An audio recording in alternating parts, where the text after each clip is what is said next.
Bald wird das Spiel Headbangers Rhythm Royale 1 Jahr alt und um das zu feiern, möchte ich heute mit euch über die mögliche Zukunft des Spiels sprechen. Aber zuallererst, was ist Headbangers Rhythm Royale überhaupt? Es handelt sich hierbei um ein zugängliches Taubenrhythmusspiel, in dem man im Turniermodus gegen 29 andere Tauben in 4 zufälligen Runden plus Bonusrunden antritt und in der 4. Runde das Finale bestreitet. Es fallen immer einige Tauben raus, erst 10, dann nochmal 10, dann 5 und im Finale ist man dann so 5, dann fallen nochmal 4 raus und im besten Fall steht man dann als Gewinner da. Wenn man eher die klassischen Rhythmusspiele mag, dann ist vor allem der zweite Modus Battle of the Dancers was für einen.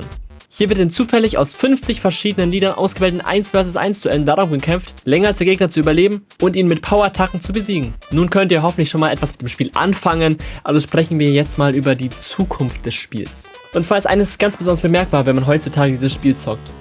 Bots. Viele Bots, fast nur Bots. Zur Klarstellung, Bots sind in dem Spiel vom Entwickler hinzugefügt, damit die Lobbys immer voll sind und sie haben auch meistens ganz lustige Namen.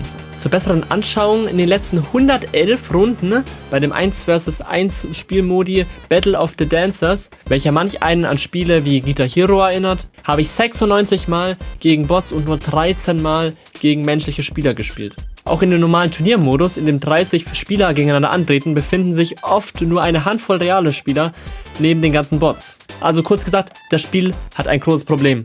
Es hat zu wenige Spieler. Woran das liegt? Das hat mehrere potenzielle Gründe. Erstens, mit einem Preis von 19,99 ist es für den Casual Gamer im Vergleich zu Free-to-Play-Alternativen wie zum Beispiel Fall Guys im ersten Moment unattraktiver.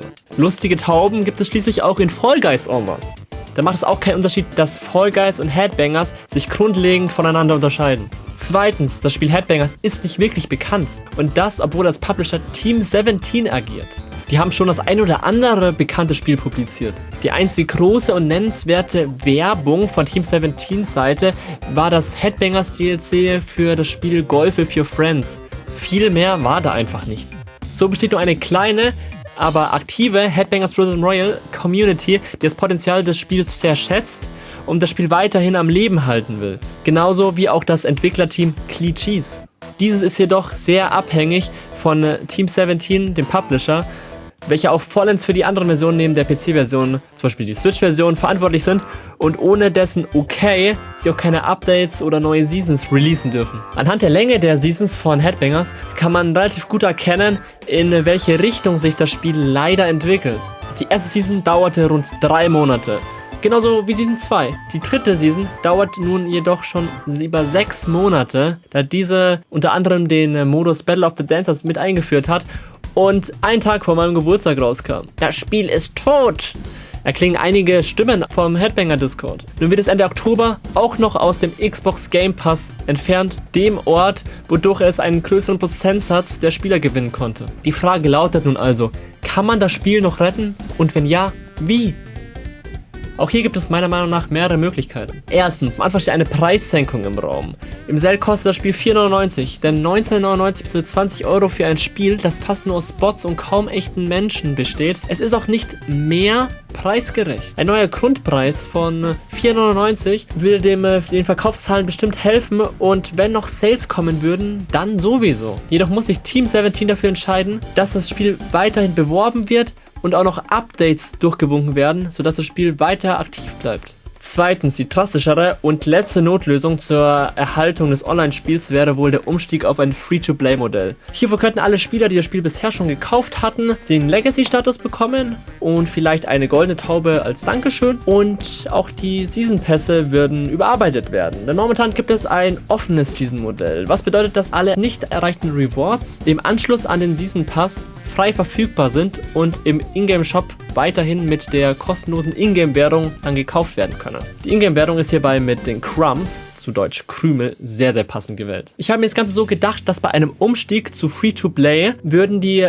vollständigen Outfits nur mit einer Premium-Mitgliedschaft erwerbbar sein, zum Beispiel einmalig 19,99 oder pro Season 4,99. Die einzelnen Accessoires für Tauben, daneben Emotes und so weiter, würde ich gratis belassen, sodass diese von allen mit der Ingame-Währung gekauft werden können. Alle Spieler, die sich das Spiel zuvor gekauft hatten und damit den Legacy-Status besitzen, kriegen weiterhin auch alle vollständigen Outfits kostenlos, also müssen kein extra Echtgeld zahlen. Damit könnte dem Spiel nochmal neues Leben eingehaucht werden und die Spielerzahl würde damit sofort profitieren, sodass das Bot-Problem fürs Erste gelöst wäre. Alle guten Dinge sind 3. Wir haben noch einen dritten Punkt und zwar drittens, das Leben nach dem Tod. Dam, dam, dam.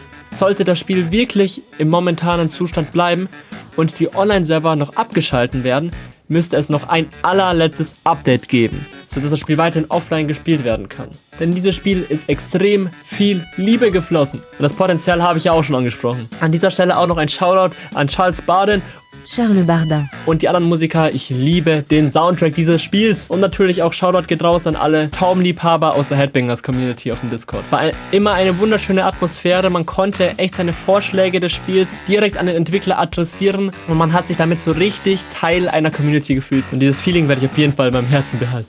Was aber ein cooles Nice-to-Have wäre die Umstellung auf Peer-to-Peer. Also dass der Lobbyleiter die Lobby von sich aus hostet und man trotzdem noch im kleinen Kreise eben online spielen kann. Hierbei könnte es aber möglicherweise bei den Entwicklern zu größeren Aufwänden noch kommen, wegen Anpassungen am Netcode zum Beispiel, sodass ich denke, dass das nicht sehr wahrscheinlich sein wird, dass diese Änderung noch durchgeführt wird und dass sich Team 17 dafür begeistern lässt. Zum Abschluss kann man also sagen, dass ich mit Headbangers Rhythm Royale eine wunderbare Zeit hatte und auch noch so lange wie möglich haben werde. Auf meinem Steam Deck habe ich kaum ein Spiel so viel gespielt wie Headbangers Rhythm Royale. Mit 180 Wins im Turniermodus und 101 Wins in Battle of the Dancers bin ich beim Spiel auch schon lange kein Casual-Spieler mehr. Und auch nach über 135 Stunden fehlt mir immer noch diese eine Challenge, die ich jetzt so rangehen werde. Wenn es euch gefallen hat, lasst doch gerne einen Daumen nach oben, einen Kommentar und ein kostenloses Abo da, dann freue ich mich noch mehr als diese Tauben hier. Und noch als kleiner Bonus, da ich das Spiel so gerne mag und als Dank, dass ihr das Video bis zum Ende geschaut habt, ich verschenke an alle Steam-User